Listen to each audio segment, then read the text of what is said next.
Yo, Crypto has been waiting for this moment Yep. all his life, but he's gonna have to wait after these messages.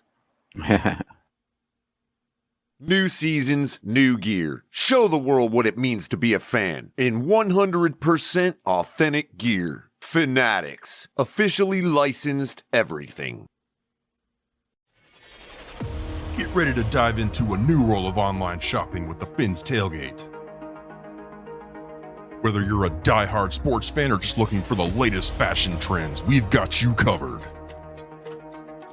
With a wide variety of products from your favorite sports teams to stylish accessories and home decor, we're your one-stop shop for all things tailgate. Our easy-to-use website and hassle-free checkout process make shopping with us a breeze. Plus, with frequent sales and discounts, you won't want to shop anywhere else. So come on in and join the party at the Fins Tailgate, your new go-to destination for all things tailgate.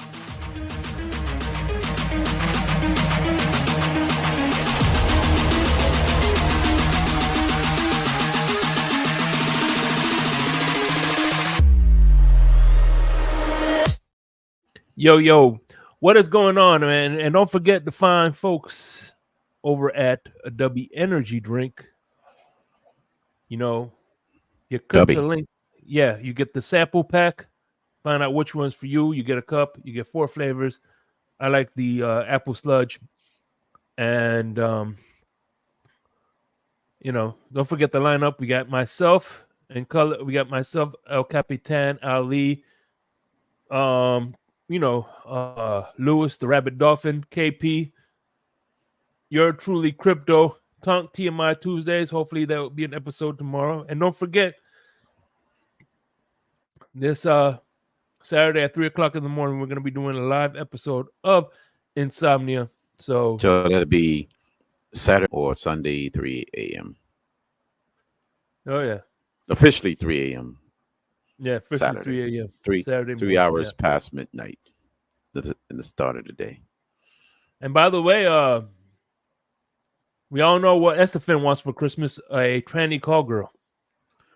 Yep. We've been waiting for I don't judge Estefan to judging. Well, listen, we've been waiting for Esther to finally give an actual boxing take that was credible. That's what I've been waiting for my whole life. That's exactly what I've been waiting for my whole life. For Esther to finally give a good boxing take, and for Victor Wembanyama to pass the basketball. Yeah. Actually, that would be me channeling Lewis, because I had to give Lewis a heads up on how BW was going to be the real deal. So don't come at me, Esther. That's the homie Lewis. Yeah, and we got Hooked Up Joe in the building. Yep. We got the latest in menswear. Yep, the latest in menswear. Duke Tomlinson. We got Daniel Berry Sports. Yeah, Flavor J. And the man with the best. Every time I hear it, I always think of Flavor Flav. Yeah. Dolphinier, the man with the best name in business. Of course, my man Cans, the Dolphins 89. We got the Red, White, and Bills, which we will be doing a Smoke Lounge episode coming soon. King Dolphins 89. We got El Capitan in the building, baby. El Capitan is in the building. John Featherland. We got Michael K in the building. What's going on? What's happening, Michael K? I know you boys are pumped up. And look who has made a return to the community. None other than Mark. Mark is crawled out. Lee, what's going He's on, crawled man? up from under that rock he was sleeping under for a while. Hey, Kevin Lee, man, what's going on? Hey, listen, man, listen. What? Even though you guys got screwed out of your playoff chances, I think the good news is you guys are going to play in Hard Rock Stadium, which we all know you own that stadium. Florida State owns Hard Rock Stadium. Don't pay attention to the man behind the corner. He's talking. As a matter of fact, some of the best talking nonsense are coming are at Hard Rock Stadium. You know what I'm saying? So, yeah, Kevin Lee, I think some of your best wins are at Hard Rock Stadium. Y'all playing of course, it's against a D2 team, but whatever. What's going on, Lewis? Scrappy, what's going on, my man? Scrappy in the building. Scrappy, man. What's going on, Adam? Nene. Nay. What's going on, Nay? And by the way, I can see the light. By the way, I got another bottle of Bragg's apple cider vinegar, Nay. Another bottle. So we're not going to announce who the winner is of the pick'ems, but let's just say Lewis is in the lead by a lot. So yeah, I told you it was the first day. It was that Saturday that killed our chance. Mm-hmm. We was down and out from the very first kickoff after that Thursday game. We was just down and out.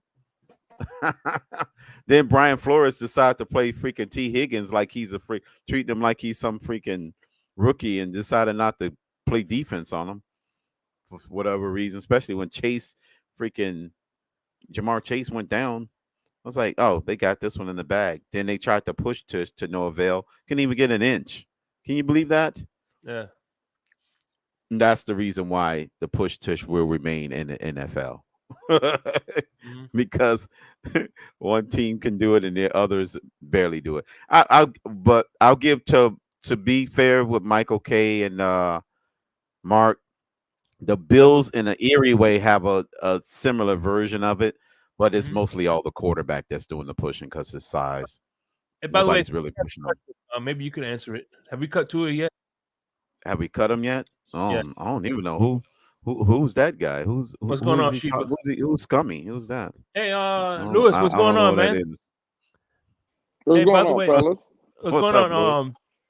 And this is, don't shoot the messenger, but Crypto was telling me that we should let you win because every time you come on, you bring the something about bringing the value down. He says he agrees with Sharif about you being a casual. So I don't know. That's just me. That was Crypto. Now, don't shoot me. Oh, man, that is hilarious. Hey, all I gotta say, it's good to see you as always, though. Well, all I have to say, Shake, is as long as you change the tires on that bus that you just rolled me over with, then I would appreciate it more. Just as long as it's a fresh set of tires, I would accept it. Don't do it with some bald tires. Do it with a fresh set. Hey, so what? I know we got a game tonight, but what was like the outcome of the record prediction? You probably got number 10 if you win tonight with Philly. I think that'll be 10 for you. You'll be 10-3. Whoa. Whoa. Say that one more time, Crypto, for the people in the back. For the people in the back. Yeah, Lewis will be 10-3 after tonight's ball game. He's already 10-3. He'll be 11-3, my bad. 11. Because there's 14 games this week, right? 11-3 sounds good to me, Crypto. Yeah. Man, that's not bad for a turnaround. He'll be 12-3. Actually, he's 11-3 now. He'll be 12-3. How many? Wait a minute. It's 32 teams, so it should be another game, right? Who played? No, we picked the Thursday game, right? Yeah, remember the Ravens didn't play last time. I didn't count the Ravens game yet. Okay, so it should be 12. He was 10-3 before the Ravens game. Right, and we picked the Ravens. So I think everybody did. Everybody pick the Ravens? I know I did. You picked them too, right? Or Nene? Did Nene pick her? Nene, did you pick the Ravens last night? Because you might be 10-4 or 11-4. Yeah. He said, look at Kevin Lee said he's 12-3 so far, so it should be 12-3. Yeah. Okay. 12-3. So I'm 12-3 going into tonight. So I'm 12-3 going into tonight. Is that? Yeah, that would be it. If that was if you didn't lose last night with the Ravens game. No. I ended up texting Shake because my phone ended up dying on the actual live stream. So I think the Eagles. Yeah, I took the Ravens last night and the Eagles tonight. Okay. Well, after in the afternoon. So that would be Nene. She said no. She said she picked the Jags. So she's 11-4 then, right? If I remember, going into that last night's game. Yeah, double check. Shake. I think she's me and Nene put a hurting on you and Shake. That's what it sounds like. Yeah, because the games was rigged on Saturday. I didn't know the games was going to be rigged. Don't do that, Crypto. I had no idea that it was going to be rigged. You know, I would have went another direction. I took all road dogs. I took mostly road dogs this weekend. The one you didn't take was the Browns, right? I think you stayed with them. Yeah, I had the Browns. Yeah. Because the Browns played Chicago, so yeah, I took the Browns. They was at home, so that's the only road team you didn't take. Yeah, they was losing too. Man, going into the last 3 minutes, they was down by 7. Man, what a game to hit on! I took Carolina to get their second win at home. To get their second win, and they won 9-7. So yeah, I know that is crazy. I took that gamble like 2 weeks ago. The only loss that he has right now is the Vikings. Yeah, the Giants, and the Steelers. Saints. Holy shit! That's the one I actually won. I picked the Saints. The Steelers. Damn. Steelers killed everybody. I think everybody ended up taking them. It was like, damn. We thought the bleeding was gonna stop. Apparently not. I mean, it was up 13-0, and they give up 30 unanswered. That's kind of uncharacteristic of a, team coached by Mike Tomlin. Hey, what's going on, Red, White, and Bills? Good to see you here. Oh man, look at appearance from level 2. A level 2 new. Oh man, what's good, Red, White, and Bills? He said, makes you money. Those make you jingle bell from all the coins you got left from losing. Oh, what? Oh, shit. Mountie fans, what's going on, man? How's things treating you out there on the Big Island out there? What's up, Kevin Lee? So what's tonight's episode about, Crypto? What are we talking about? No, we're just chit-chatting for a few moments about the stage. It's kind of like from what my previous show was 3 weeks ago, before the month of December. That's like the season really starts. We 0-0 and we got a December ahead of us. But it's almost like we reset the table after blowing the Jets, because we got 3 games left and then we're out of teams with bad records. So now the next 3 games, by definition, you win 1 out of 3, you're going to kill one of the narratives that we can't beat a winning team. If you go 0-3, the trend stays the same. We cannot beat a good team. So the key is to really punch through in these last 3 to get at least one of them. So we got are you the Cowboys. Are you satisfied with one, Crypto, or like what are your expectations for these 3? Or is one acceptable to you? If one result in us losing the division, no. One has to be resulting in us winning the division. If we're just gonna win one, you see what I'm saying? Right. So if we only win 1 out of the next 2, but we win the division, you're fine. But if we only win 1 out of the next 3 and we somehow lose the division, you'll be upset, right? Right. Yeah. Okay. Right. Well, yep. And what's funny that would mean we missed a golden opportunity to get that second win against a good team. You see what I'm saying? Because everything's on the line, because we know we got a team hot on our heels. It's not like we got a huge margin, to play with now. So it makes each game that much more important, because we got a team hot on our heels, and then we have to beat a winning team now. There's like no room now for error. That Tennessee loss cost us the opportunity to drop one in these 3 games and still be fine. That Tennessee loss is definitely disappointing when you look at just how things might be turning out or the way they're looking. That Tennessee loss. I think whatever happens, I think we'll look back when the season's over and pinpoint that Tennessee game and was like, man, that it can listen. That a loss like that can either do 2 things. You're gonna be fucked at the end of the season when you look back at the season, or that thing is gonna make the team be hungry and never want that feeling again. So, but you know what? Want to hear something funny though? The last Brian Flores' last year, we didn't make the playoffs. We swept the Patriots. They made the playoffs. We didn't. So it'll be how ironic would be if we get swept by the Bills. We win the division and they don't even make the playoffs. That's a good point. And Scrappy, that's what I was saying. Like, I agree with this right here. This is what I was saying. Like, that Titan loss might wake up this whole team. And I agree with that as well, Scrappy, for sure. I definitely agree with that. Yeah, it did.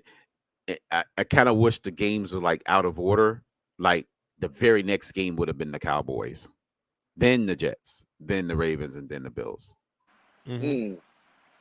Then we were really, you know what I'm saying? Because you get an immediate test after losing to a bad team. Well, now you forced to win against a good team. You know what I'm saying? So I kind of wish the games were switched around per se. Then we really know. Man, Level 2 Noob says the division is going to come down to week 18. Woo! That's what a lot of people been saying, Noob, that eventually that 2-game separation going to turn into 1, and then it's going to come down to the last game, you know, because it only takes us going 1-1 for to make that game matter. And the Bills winning there too, and that's it. It's game on. It's winner take all in the last game. I like and that. That'll be a noon game, right? No, that won't be a noon game. Oh no, they're going prime time that. If that'll be it'll be a 4:00 game because they need everybody off on the weekend. For the wild card. They throwing that on a Saturday night or a Sunday night. If I'm telling you right now, Crypto, if the AFC East comes down to week 18 between the Miami Dolphins and Buffalo Bills, that's going to be a nighttime game. No, the last weekend they canceled night games because of the preseason coming up. The wild cards for the next week. Yeah. They do a Sunday night game. They do Sunday night games. Do. I think there's a Sunday night game, Crypto. Yeah, they don't do Monday nights. They don't do Monday night games. They don't do Monday night games. They don't do Sunday. Sunday night. I thought they canceled them. My bad. No. They don't. They cancel Monday night because that's a day less. They all to prepare for the wild card. Yeah, I got you. Yeah. No, they will flex that if week 18, it'll be Saturday night, whatever. Well, exactly, Shake. A day Saturday night. Yeah. Bro, there's no way in hell with the rivalry, you know what I'm saying? And again, how people the national media loves Buffalo and this rivalry starting to get picked up. You know, we had very close, tight games last year. Yeah. Met in the playoffs. If this division comes down to week 18, bro, that's getting flexed for damn sure. Yeah, either Saturday or a Sunday night. Yeah. Most likely Saturday, because if none of us can get the top 2 seeds and we'll end up being either 3 or 6 in the standings, right? Or both teams somehow get in even still, regardless of the outcome of that game. It'll just be for the division at that point. Then they'll probably say, well, you guys are going to have to play again the very following week. So I can see them flexing that to a Saturday game. Now, one team only can make it, then they might just flex it to a Sunday night game. You know, especially if that next team gets a higher seed, then they'll just put them on Sunday the following week. Well, I agree. I agree with Duke Tomlinson right there, though. That would be the game of the year. And that's not just being biased because I'm a dog. Bro, absolutely. Again, week 18. What other divisions in the NFL are that will play for grabs? Like that for the division? Well, yeah, you're right, because the Ravens division won't be up for grabs at that time. Most likely that'll be, right. That's going to be wrapped up. Yeah. And the Chiefs division will be wrapped up. The Eagles division will be wrapped up probably after tonight. Let me see who else. Who else is Green Bay? The 49ers division is done after the right. Their division is wrapped up after tonight. Then we got the Buccaneers, the NFC South. The South will be clinched probably somewhere between next week or the following week. And the AFC South too. Houston is now tied with Jacksonville, I think. Exactly. You got to remember that might be 2. It could be a doubleheader because that might go down to the wire, the final game of the weekend. But do they play the last game of the season? No, they play the Titans. Yeah, the Jacksonville Jaguars. But Houston plays a winnable game against the Browns. If they win that, they could win the division in that game. Well, see, and that's what I'm saying, Crypto. The reason that will be the game of the year, because if that comes down and it's for the division, whoever winner take all, and just the names of the teams, the rivalry between Buffalo and Miami, that would definitely be the game of the year. Yeah, that's true. I could see that, given the ramifications. Oh man, we got somebody else that just entered the building. He calls himself the legend, but who? He said, What's going on? Yeah, he said he calls himself the legend. That's the Texas tornado right there, man. EM, the legend. Who? Yeah, EM. Again, I have no idea who that is. I can't believe that. Man, listen, all I know is every time EM walks into the building, Lewis turns into an owl. Yeah, well, yeah, because I don't listen. To be honest, I just don't know. I don't know who the hell people are in the community, man. A lot of people be saying a lot of names that I don't recognize. So it is what it is, man. Hey, the Browns are playing the Bengals. Week 18. That's gonna be a good one. Yeah, we'll drop it in a couple of seconds. We'll send you the link. Yeah, personally. I don't know who that is. I have no idea who that is. He said, man, he actually said Lewis is terrible. Man, that's quite the shot. Well, again, listen, Crypto, I have haters surrounding me right now. You know what I'm saying? They're all coming out of the woodwork, but I must be doing something right if they're all right. Yeah. The more haters you have, the more good you're doing. Yeah, that's for sure. I'm just kicking up dust in the community. You know what I'm saying? That's all it is. Yep. Mm-hmm. Kicking up that dust. That's what it is. Look, you know what, Crypto and Shake, though? You know what bothers me about that? Because I don't mind people coming after me, right? But the problem I have, at least if they were credible, if they were warranted to come after me, you know what I'm saying? Like someone I knew and respected, and bro, these nobodies coming after me. I just don't understand it. Who are these people? Man, this is crazy. Yeah, it's wild, man. It's wild. Oh man, Terrence shows up.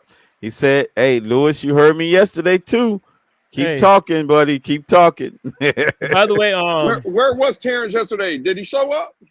I don't know. I didn't see him. But real quick, I got to introduce the legend, the undefeated on TD's. He was undefeated on TD's Fins Talk. The man who does all the cooking, the Texas tornado legend, EM himself. What's going on, my brother? 110%, baby. I'm gonna just correct you real quick, Shake. That was TD Foolish Talk, actually. So yeah. What's good, gentlemen? What's good? Man, on TD's Foolish Talk, I heard you just got your first victory on TD's Foolish Talk. Nah, I'm undefeated. Congratulate you on your first win. He's like Lonzo Ball, never lost. Hey, 70-30 in my opinion. Listen, I don't know who this Lewis guy is, but some guy in the chat, bro, he's saying, Lewis, I heard you yesterday too. Keep talking, buddy. I don't know who Lewis is, but damn, sound like you got somebody on your ass right now. Right. Well, again, somebody on your ass tonight, boy. Yeah. Listen, and that certain somebody, right? He was real quick to click that link on Monday night after the loss, but yesterday after the win, he was nowhere to be found. Funny how that works. But see, the person that everybody's calling out now, I'm here every day, baby. You see what I'm saying? I'm out here in these streets. I'm 10 toes down wherever I go. Hey, by the way, you see what I'm saying? I don't know if you know this, Ian, but according to Sharif, Lewis is the casual fan of the year. Yeah. That's another. Oh shit, Sharif. Yeah, he gave him the Casual Fan of the Year award. What? When was this? Yesterday. Oh, this was last night. Yeah. Damn. I'm sorry, I missed that. Damn. Well, you know what's funny? Another thing. See, God works in mysterious ways. There's a guy on Twitter, right, that does these early morning shows from like 7 to like 8:30, something like that. And supposedly Sharif went up in there this morning after, I'm the casual fan of the year. I heard he lasted 2 minutes in that space before they ran him up out of there. Got him up out of there. Yoked him up. I ain't never seen Did they pack him up? Yeah, that was Did they pack him up? Bro, listen. You know how in Twitter Spaces you're a speaker and they don't even throw you out the space. They just send you down to listener. Yeah. They threw him out the space. The man couldn't get back in. Yeah. 2 minutes. Shit. Got him up out of there. Damn. Packed his ass up. Golly, man. Hey, but you know what? Now, real quick, I'm glad EM's up here. I'm glad he. Hang on, real quick. I'm good, Terrence. Hang on. Yeah. Hang on. Who is this Terrence? First off, who is this Lewis guy? And then who is this Terrence guy? I mean, he is on whoever Lewis is. He is on your neck right now. I was celebrating Lewis Crypto. If you need some backup for Lewis, I'm here. God damn. No, this is Lewis. Hey, first and foremost, Lewis don't need he don't need backup. Put him to sleep, Shake. He's the special. He's the one with the special edition NyQuil. Put him to sleep. Put him to sleep. Goddamn. I don't know what that is. Never seen that before. Don't know what that is. Well, don't worry. Lewis don't need no backup. What are you talking about? Okay. Hey, hell no, I don't need no sponsor. Hey, man. Hey, you know what's funny? I'm glad EM's up here though, because I was part of a quick. I was only up there for about 5 minutes today, but I went on Stephen D's new show on Talk. Who is that? Who is that? Who is Stephen D? Oh, Stephen D, man. He was with Miami Sports Music, and he made a move to Dolphin Talk. And today I didn't even hear him this morning. Was he on this morning? I don't know who that is. I don't know who that is. But go ahead. But go ahead. Well, I was up there for about 5 minutes, right? Mm-hmm. And I think this will be a good conversation, so we can start here. Crypto, if you don't mind, I know it's your show, but it's funny when I went up there today, right? Stephen D, we were talking for about 2-3 minutes, and then he asked me a specific question. He said, Lewis, and I quote, these ain't my words, these are his. He said, Lewis, what did you think of Dak Prescott's performance yesterday? And I said, man, Stephen D, I thought the man played like trash. I said, if there was ever a way to get out of the MVP conversation, Dak Prescott found a way to do that yesterday, right? But when we were talking, I found something very interesting. Yet when he asked me that question, he didn't bring up any of the coaching issues that were in that game yesterday, right? Mike McCarthy. Did Mike McCarthy call a perfect game yesterday? No, he did not. No, he didn't bring up O-line. He didn't bring up running backs. He didn't bring up no other aspect of the team or the context of the game, right? He asked me about a specific player, and it just so happened to be the specific player was a quarterback, right? Because the only thing in this game that matters, gentlemen, is the quarterback position, right? For 31 other teams. For 31 other teams, but there's 32 in the league. And the one I'm leaving out is the Miami Dolphins. Because the only time we hear about context, and I'm not saying everybody, I'm just saying for the casuals, right? Since I'm a casual, I just thought this was a great conversation. Because when I come out and I'm critical of Tua Tagovailoa in a game-by-game basis, right? We get labeled a hater or woodpacker or whatever. But when we're talking about any other quarterback in the league, like Dak Prescott yesterday, where's the context? Where's the bad coaching? No, who didn't bring Mike up McCarthy called a bad play on the pass play? I didn't say you yet. I hear. I don't know what you're talking about. I hear.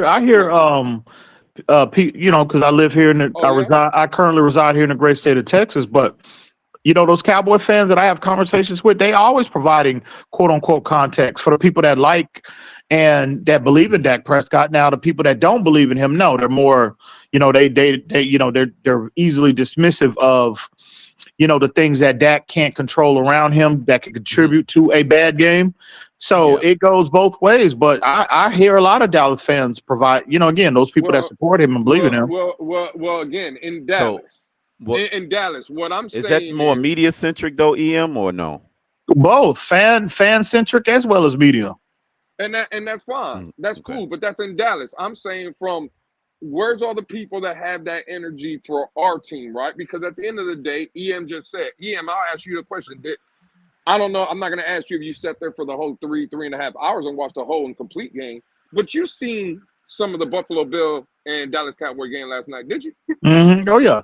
Right. You know why? Because you're an NFL fan, right? You bleed aqua and orange, but you're a student of the game. You like NFL football, right? I try to be, but yeah, I love this game. Love this game. And real quick, Lewis, and that's the one thing that I respect about EM is I never hear him shit on Justin Herbert, calling him a choke artist and this and that. You always keep it real. You know, you don't shit on Justin Herbert. You don't shut on these other quarterbacks because quarterback, because that absolutely, absolutely, 100%. Nobody should do that. You know, and that's why I wasn't involved in EM in this conversation. I just thought he should hear, because again, this is the dead ass hypocrisy I'm talking about. It's when Tua, right, had let's say a mediocre game. I think we can all agree. And this is not blaming him, but it was a mediocre game for Tua, right? On Monday night. We heard the words of context. We heard Mike McDaniel needs to protect him. Mike McDaniel needs to do a better job in his coaching. We heard O-line. We heard the running backs. We heard everything in the world for context. And that's fine. We could play that game. But I'm saying from our Dolphin fans, right? And again, people that have platforms and network and content creators, Stephen D didn't bring up none of that context. When the question was posed, he said, how did you feel about Dak Prescott's performance? You know why? Because he knew I was going to answer truthfully and say he was trash. But where's the context? Why didn't Stephen D say, man, listen, it was a bad performance, but at the end of the day, bro, Mike McCarthy did a bad job. You know, he could have ran the ball here. He could have looked like Dak Prescott. We don't say that, right? And it's just that's what they don't apply the same standard. It's the same standard is not being applied. Debates, EM, right? And people say, well, you're Wolfpack and you're doing this, you're doing that. Well, again, it's a quarterback league. When I heard Stephen D ask me the question, that's what immediately popped in my head. Well, he's asking me about the quarterback because that's the only position that matters. And whether it's fair or it's foul, right? I'm not here to debate that. But when a team wins, it's always the quarterback that gets the praise. And in my opinion, when the team loses, whether the context or whatever it is, the quarterback's going to get the blame. And I just feel like for 31 other teams, we can do that as Dolphin fans, right? But for ours, we can't do that. And why? Shouldn't every player be able to be criticized or you should be able to mention things? And because, you know, when we win, again, there's a lot of people out here talking about, the Tua haters, the doubters, you got to have an apology letter. Tua did his thing again. That's all you're hearing today. Tua signed his form. Tua did it without Tyreek. Tua did this. Well, again, I'm just saying, bro, like, there's a double standard. Well, first, it definitely is for sure. And they'll gloss it ain't over going what anywhere. did or what Mostert did. that double standard, that double standard will always be in play. 100 years from now, it just listen. All like you said, it goes. All of that goes with it's just not about Tua. Now I know because we're fans. We're Dolphin fans, and then Tua happens to be our quarterback. So it seems like I feel like that. The hypocrisy and the double standard only applies to him, but no, it's a league-wide issue relative to that position. But we're Dolphin fans, so we only and Tua just happened to be the quarterback of the Dolphins, and we see it every day, we hear it every day. No, I hear a lot of that goes in a lot in every. Well, I'll say this from the Cowboys because I live in Texas. I know a lot of people that are Cowboys fans. I got family members that are Cowboy fans, right? So I'm just here to tell you that that's consistent in the Cowboy fan base as well. But it don't make it right though, right? But it's not fair. It don't make it right. But that's just that's just relative to the position. But I don't know why Stephen D didn't bring up context. Maybe it's because he's not a Cowboy fan. Maybe I didn't know. Again, I wasn't around for the conversation that y'all had. Whoever that Stephen D guy is, but so I don't know. I don't know what y'all discussed, but that's just not I'm just here to say that's just not a Dolphin issue though, Lou. That's a league-wide issue. That's a quarterback-driven issue. But it's not fair, man. It's not right. I feel you, and it is consistent. And you can apply that same situation to Tua, but I mean, I don't even know how to. Me personally, I've done. That's why, in terms of the engagement, with Tua non, and then on top of that, the Tua haters. You know, you know me, the private conversations we had. My approach to those type of individuals, to this issue specifically, I'm just gonna let. I've taken myself out of those conversations, and I'm just gonna let the film speak for itself, bro. Period. And absolutely, and that's what we should do. But and that's why I didn't bring you in that conversation, because I know you always keep the objective board. No matter what team, you're gonna tell us what you see from every team perspective. But I just want people. The only reason I'm bringing this up is because I want people to understand. When you hear people like me that can come out and give Tua praise, but then you can hear me, the same person, come out and criticize Tua, that doesn't make me a hater. Yeah, for sure. That makes me, that I'm just speaking on what I see and what my expectations are from Tua. But it's just, I'm tired of, like, it's the excuse making. It just seems like it's excuse making. Like, again, don't make excuses.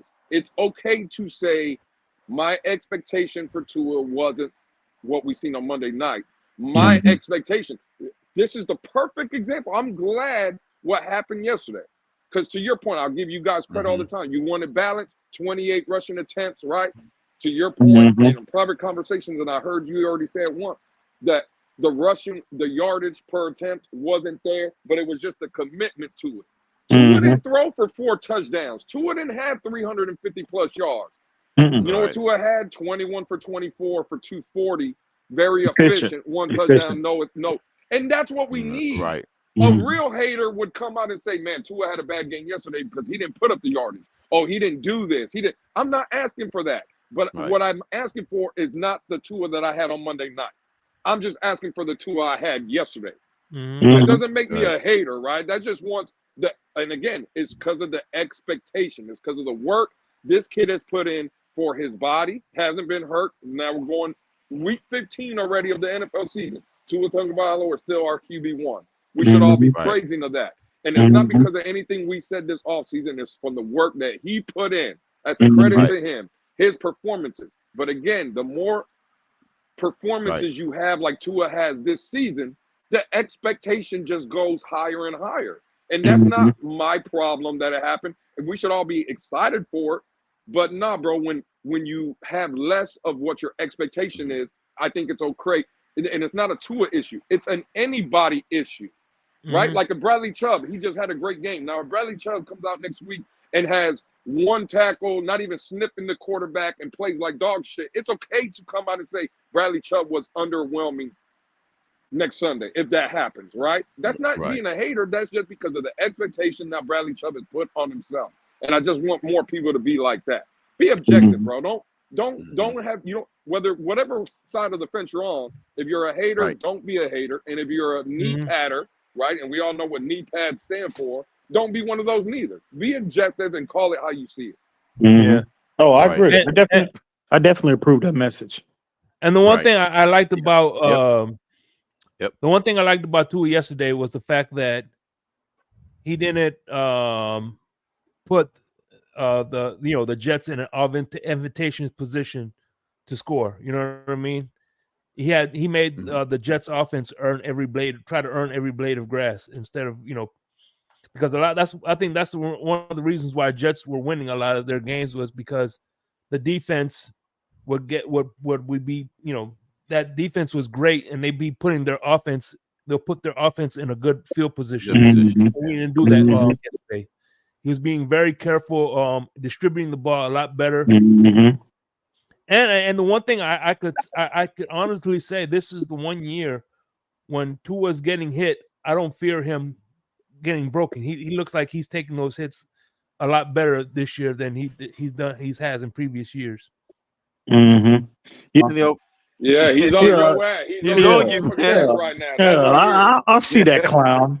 I see anyway. And by the way, one thing Stephen D pointed out, D pointed out, and I really didn't realize it, was when that defensive tackle did the waddle, and then the next play he hit Waddle for like 7, that big ass bomb. Dude, Williams? Shake, my bad. I'm sorry. What was that? What's that?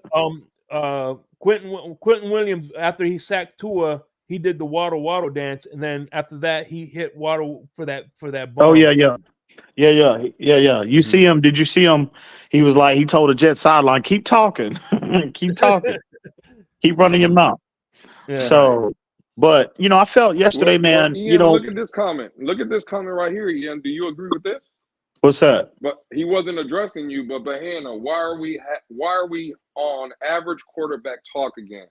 Tua needs to show the fan base his unseen talent in the next 3 games. Ian, you wanna take this one? What unseen talent from Tua haven't we seen? Well, I would love for Perry Mason work there. I would love for Terrence to come up on this panel and define unseen talent, right? Because I don't know what that is. I would like for him to define that for us. Unseen. So something we have to discover. Damn. Unseen. Is that some unsolved mysteries going on here? Unseen. Wow. Unseen. Mm-hmm. It would take unseen talent in these next 3 games. Unseen. So we ain't even seen it yet. But we have to, man. So you gotta put your finger on it, Ian. I mean, he said talent, right? He said unseen talent.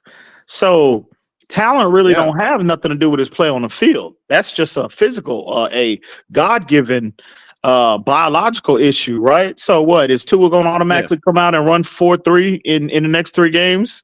I guess that's the unseen talent, right? Yeah, is Tua going to grow to be 6'5" in the next 3 games? Is he going to be able to throw the ball 90 yards in stride, hit a receiver in stride 90 yards in the next 3 games? I mean, I would like for Terrence to really come up here and define what unseen talent is for us. Yeah, that's interesting, Terrence. You might want to clarify that, Terrence. Unseen. Damn. So I don't know why y'all do that. You know what he's talking about. Like that right there, and the only reason I brought that up, I'm not trying to say anything about Terrence, right? Because Terrence can have his opinion on this team and the quarterback. But that right there, when you see statements like that, that's what I'm saying by hating. 100%. That's the definition of a hater. When you want to say, when you can't realize what Tua is and what he's become right in front of your eyes after, again, almost 4 years in the league. He's only played really 3 full seasons, right? Not playing the whole season, but I'm saying 3 full seasons as being in the NFL. He hasn't even completed his 4th year. And a statement like that is making it seem like the kid is just trash. That's the definition of a true hater, not someone that comes out and criticizes. Well, if that's the same Terrence that I know from previous years, oh yeah, he's a bona fide hater. He's been hating to us since day one, and we've had many battles, many engagements over this Tua narrative, right? So yeah, if it's the same guy now, yeah, he's a bona fide hater for sure. So yeah, he's a hater. So. Hang on, Ian. Pull his comment up, Shake. He said it. Yeah. Ian, you said it right. He has no talent that makes him stand out 1 through 10. What is he great at? And I'm at games rooting for Tua, but I'm not going to act like I'm blind. Again, Terrence, come up here and define. Whoa. Shit. Damn. I mean, okay. Terrence will come up here. I would really like for Terrence to hop up here. Don't hide in the chat, bro. Like, come up here and really articulate. He's come up before. So yeah. Well, why ain't he coming up now? Don't get no. I'm saying he'll be up there. Hopefully. Hey, Terrence. So you willing to come up, Terrence? Pull up, Terrence. They dropped 2 links for you. Not 1. They dropped 2. God damn it. Pull up. I want to hear what you got to say. Man, that is crazy, dog. But talent level, I mean, listen. Tua is not a special talent. He'll never be. Nobody, me personally, my evaluation of Tua pre-draft 2020, I never said Tua was a special talent. See, people get play on the field, elite play on the field, and elite talent. Those are 2 different things, right? Nay, were you trying to clarify Terrence's question? No. play on the field or because he said something about playoffs. Those are two different things. And then what were you trying to clarify? Here we go. That's Blood Dolphins. By the way, Blood Dolphins. Here we go. Hey, somebody has the TV on.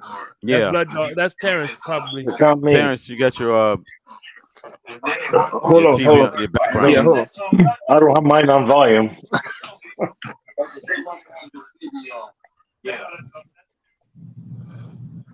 What's up, EM? What's good? Todd, what's good, man? You know what? Tua in the defense made that game because we had no running game. Tua made our receivers.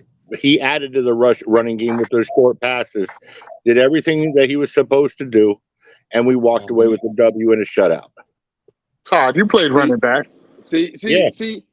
Come on, Dan. You can't be saying that, Todd. Hey, KP. We didn't. Our running back, we didn't even hit 100 yards rushing in that game. Yeah, but that's not how football works. It ain't just a stats game. We ran effectively and set up everything that happened yesterday.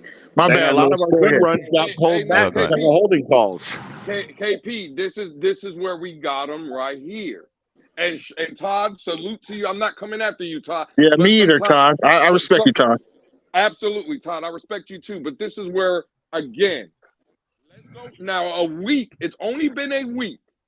On Monday night, right after the debacle, again, no shot at you, Todd. I just got to use this as the example, right? McDaniel has to do a better job of coaching. McDaniel has to run the ball more. Now, a week later, Tua won us this game in the defense, right? Tua made the running game. Well, was Tua calling plays? Because if Tua was calling plays, then Tua should have been calling runs against Tennessee. The fact of the matter is, we cried all week about McDaniel needs to do a better job, but then when we win, the first comments out of the mouth are, well, Tua won us this game. You see what I'm saying? All right. Lewis.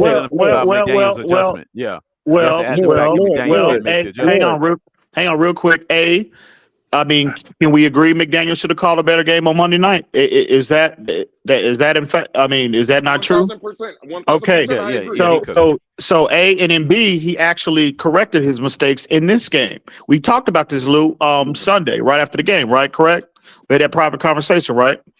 So yeah, you're not listening to what I just said, though. I agree with you. And I'm getting to that. Okay.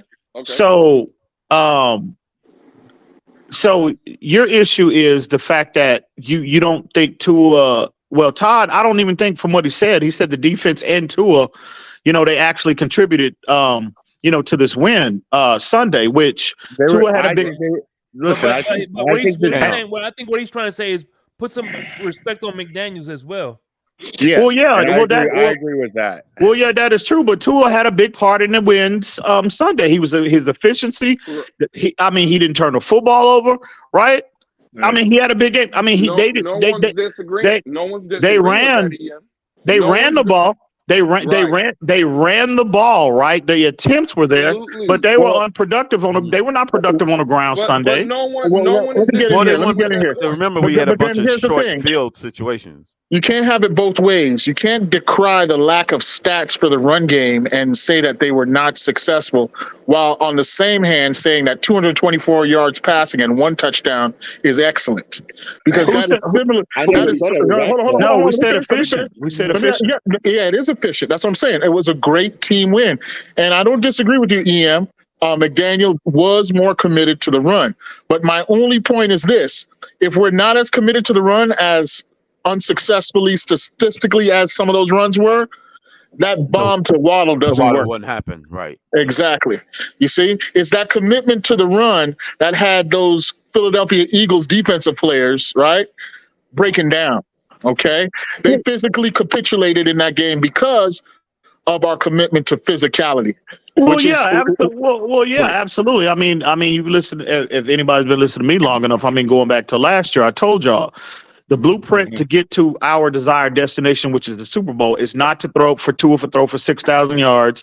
It's not for Tyreek to get 2,000 yards. It is to have a balanced offense, right? That is the best way, the only way, the primary way to maximize all of the talent around you, right? Offensively. So what you saw yesterday, what you saw going back to that Cleveland game from last year, that is the blueprint that needs to be copy and pasted. I've been consistent on that since day one. And I agree. Hold on, real quick though. Terrence is here. Let's we have the man of the hour here. Let's he pulled up. He pulled up. Okay. Yeah, he's on your neck, Em. He's on your neck. Yeah, you can try, but go ahead. He's on your neck. Go ahead, Terrence. Hey, time out, bro. But Em, I thought we already squashed our little beef, man. I don't know why you trying to stir this shit back up. I'm trying to get you up here, Terrence. I was trying to get you up here. Well, you already know. We already squashed our little shit. This was for Lewis. Yeah. I wanted you to come up on the panel. I ain't heard from you in a minute. Everything good? Yeah, everything good. I've been to the game. Hey, I go to every game, man. I can go to. But this was for Lewis. Because Lewis came up here last night and tried to jump on CryptoNet, trying to say, yo, where Terrence at? I know that's your boy in crypto. Yeah. You goddamn right. I asked for you. Oh shit! I was like, that's Nene. Nene's up in here. Hey, what's up, Nene? Nay. Hey, mama, what's good? Yeah, what's going on, Nene? Oh man. Look. Before Nene goes, real quick though, but see again. People are going off the point I was trying to make, right? When we lost, the first person that we were blaming for the loss, or a lot of people were, was the first thing out of their mouth. McDaniel has to do a better job. In a loss, right? Now in a win, the first comment is, well, Tua did this thing. Tua led us to victory. The defense. Right. I That's said you, not me. That's all I'm saying. Why does it be like that? When it's a loss, well, hey, there's 9 people before we get to Tua, right? But then when they win, the first comment of the day is, well, Tua ball, man. Tua And can I follow you up, Lewis? Can I follow you up? Go ahead, and just to illustrate that point even more clearly, right? If you follow the game and the flow of the game, right? It was 7-zip, then 14-zip by the end of the first quarter, right? There wasn't much for Tua to do except play a clean game after that point. The defense, if anything, the defense is superlative in standing out as the decisive factor in that game. They dominated from whistle to whistle. No, I agree with that. I agree with that 100%. They dictated the pace and pattern of that game. Fangio got on that ass after giving up that lead last week. It was truly a complimentary win. Offense, defense, and special teams. You know more than anybody. Once you go up 2 scores or 3 scores, even if your running game is not, busting out, right? You run to control the clock, to drain the clock, 100%. And get that W on the board, 100%. right? 100%. So Todd, that's why I disagreed with you earlier. Right. I know the statistics weren't there, the volume, right? The yardage. I understand where you're coming from too. Okay, but the thing I can say is he did have some long drives, which kept the clock going in the second half. And I'm sorry, I don't mean to just take, but see, the beauty of those outside zone runs is that it forces a defense, the safeties, to commit. And once they start committing, coming up to support, prevent that thing from going outside, then you make the game so much easier for your quarterback. Hey, I need to say something to Nene. And that's what we saw. But anyway. Nene. Last week, I was picking up a cab ride. I'm a cab driver, and that's why I had to hurry up and say what I said. I want to apologize for cutting you off. Oh, okay. I thought Ty was about to get his holler on or something. My bad. I'm tripping. I wouldn't be mad at the time. I'm kidding. You know what? Yeah. I won't be mad at you, bro. I did have a response to the Tua stuff. Was the person implying for the playoffs? Because we still haven't seen playoff Tua. So that's how I took his comment.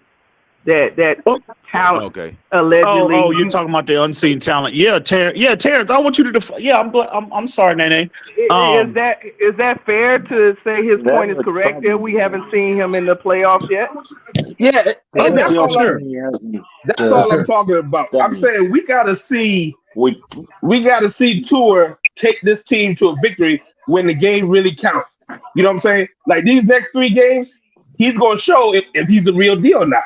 I agree. And then when he take us to the playoffs. But all this talk about Tua's the man, and we haven't seen it. We haven't seen it. So that's what I'm talking about. And that's not being a hater. I mean, I hate and Crypto know I'm not no hater, bro. I just love my Dolphins. I go to the games. I want them to win. And if I see something that could be better, which the way Tua plays, he showed me he can play better. So, Terrence, have you not said that you believe Skylar Thompson would be better than Tua? Listen. Say that. Please don't tell me you wanted him, Terrence. Terrence, please don't tell me that. Terrence, no, you didn't, bro. Like this, Terrence. Terrence, you said that, bro. Let me tell you, is that true, Terrence? Wait a minute, hold on. Go ahead. Let him answer the question. Let him answer. Hey, Terrence came out Monday and said Skylar will give us a better option. You did not say Terrence Monday. Listen, I said this because y'all always jump on Pete. Now Pete jumps off the mountain sometimes with some of his takes, but sometimes, a lot of times. My bad. But anyway, I like to help the underdog because a lot of things that Pete says, he's correct about, and y'all don't get on this. Like what? Please tell me one thing Pete has ever been right about. Come on, man. Damn. No, I'm talking about with Tua not stepping up to the plate. And these people and these Tuaneers that they want to call themselves trying to defend this guy when he's not showing or doing what a number 5 pick in his 4th year should be doing. That's what I'm saying. So okay, Terrence. Let me address what you just said. You said Tua is not doing what a typical top 5 pick is not doing. You mean to tell me 2 years in a row in the MVP conversation, right? Yeah. He's in a 1 percentile in terms of statistics the last 2 years at his respective position. I mean, what more do you want your number 5 overall pick to do? Win a close game and I'm not saying he's perfect. I'm not saying there are things Tua definitely needs to improve on. Yes. But to sit here and say that he has done nothing that your normal top 5 pick, normally he's done nothing? Are you kidding me? No, I'm not saying that. I'm saying that's what you just said. Listen, he needs to do more because just who was the backup quarterback that he took the place of? Fitzmagic? Fitzmagic was playing better than Tua. You know what that tells me? You know what that tells me, Ian? You can put any quarterback with abilities into a spot, and you would get the same numbers, even better, if you had another QB in his spot right now. Well, let me address your narrative, right? At one point, right? And again, that was in Tua's rookie year, right? So in Herbert's rookie year, at one point, Tyrod Taylor was playing better than him. Yeah, I understand that, but I'm not talking. Yeah, I didn't mean to go back that far, but I'm saying if you gave another quarterback the opportunities and the reps and everything that you given to him, just go ahead and say it like Skylar. Yeah, like Skylar. Yeah, like Skylar Thompson. No, I got emphatically disagree on that, bro. Well, hey, Tua could have. We've seen we've seen Skylar with the same cast of characters, right? Skylar had his chance. All of y'all Skylar-neers or Skynet subscribers, right? Y'all were calling for him. Skylar gave us the best chance to win. He lost by 3 points in the playoff last year. No, hang on. All I know is that same guy, that same Skynet service that y'all all subscribe to, right? Graded out as the worst quarterback the league has seen in 30 years. That's all I know. With Tyreek Hill, with Jalen Waddle, with all of these skill position players that Tua has at his disposal. So make that make sense for me. No, he didn't play this year, so I don't know what you're talking about. I'm saying I'm talking about last year. He didn't have the same talent. We didn't have no. We didn't have Tyreek Hill last year. Yeah. Jalen Waddle wasn't on the team last year. Yeah, but I'm saying Raheem Mostert wasn't on the team last year. But he didn't get the reps. He didn't get the reps like he should have. I'm saying if you get him the reps from the beginning of the year, saying he's the starter, he's gonna put up the same numbers as Tua. I guarantee it. That is absolutely ridiculous. There's no. No. Disagree with that. Now again, I haven't seen Skylar. Now Skylar might develop into something, truly blossom next year and be on the level, or even better. I don't know. I can't see the future, but from what I saw last year, no, there is no way in the world. Skylar Thompson. He is not nowhere near on Tua's level, bro. But the thing is, EM, I'm not even going to fuss about it because he's the third string quarterback, so he's not even second string. So I'm not going to. I'm not going to make a big fuss. I'm saying I was just trying to take up for Pete. You know what I'm saying? Because y'all always on his neck. You know what I'm saying? That's it. I mean, I love all my dogs. I think he likes everybody being on his neck. I think that's why he says what he says. Yeah, but he likes that, but he does make some sense. You know, over some things. Who was that? What's going on, CB83? Who was that? Who? CB83. I don't know who that is. CB83, what's up? We're missing. No, we're not quite missing Pete. CB83. I can't, man. Y'all still on this Skylar stuff? All right, man. Okay. No, EM, stop that. We not on no Skylar. I'm just saying, man. Lewis brought that thing up. Hey, the man said on Monday night. No, I did not. Hey, Lewis, you are lying. Oh my God. The man was up there last Monday night. The man said that Skylar Thompson gives us a better. Everything you just said now. Hey, the man said if you give him more. Hey, Terrence, you said last week that Skylar Thompson would have won that game against Tennessee if you would have gave him the full reps. Oh my God! Hey! Skylar Thompson can't even beat out Mike White. Skylar Thompson can't even beat out Mike White. Let alone Tua. He can't even beat out Mike White. These guys. Terrence. Skylar can't even beat out Mike White, bro. I made a comment for Pete. I didn't say Skylar, bro. You didn't make no comment. He was looking at. Okay, you were making a comment for Pete. Exactly. Is that the official? Ian, right. as soon as I brought up what Terrence said on Monday night was the first. He didn't deny it. He started laughing. I'm not going to because it's funny. No, Lewis, it's funny because I did say something about Skylar, but it's not what you're talking about right now. You know that, Cap. You know that, bro. Y'all need to stop with this. Listen, man. Bon Joe, we're not talking about. He was just explaining himself. Hey, listen. I'm not going to accuse Terrence of hate. Lewis said Terrence made a statement hang on. Skylar. Hang on, Crypto, real quick. Terrence, listen, we made peace long time ago, right? Yeah, we did. We good. We did.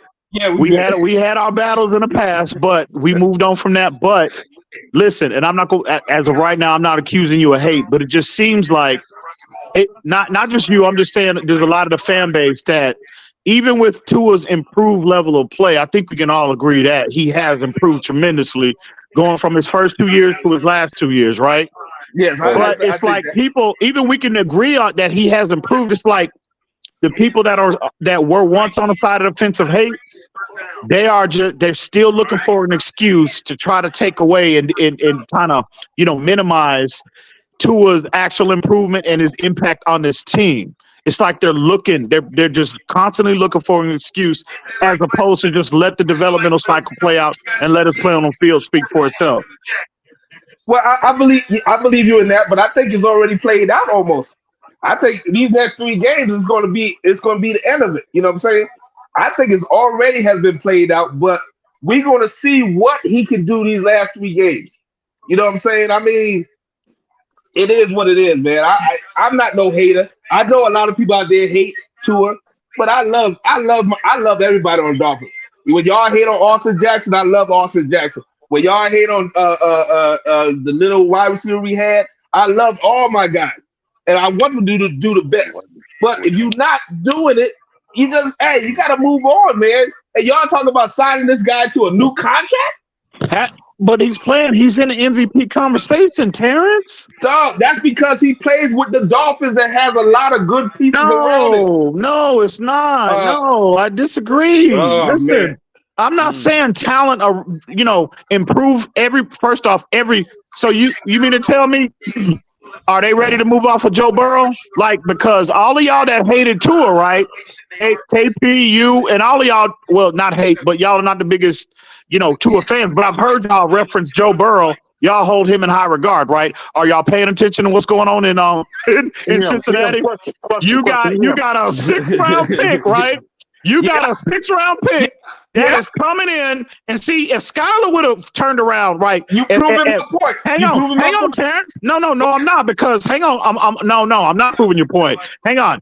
If Skylar would have come in and did for us what John Browning is doing for Cincinnati, you would have a legitimate argument.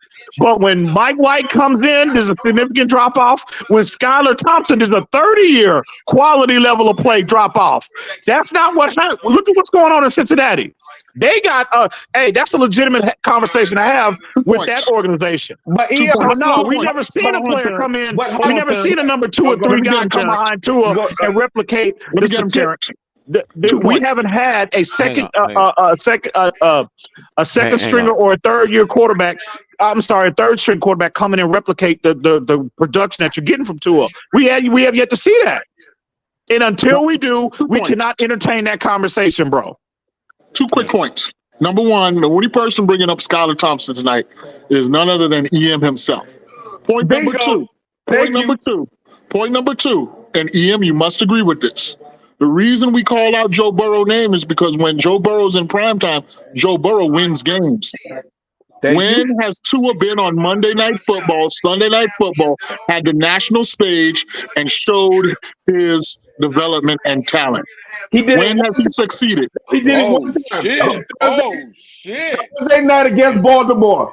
It was a Thursday night game against Baltimore. I was down in Baltimore, and he won that game when they put him in the halftime. We were winning. We already had the lead. Before we gave us the lead already.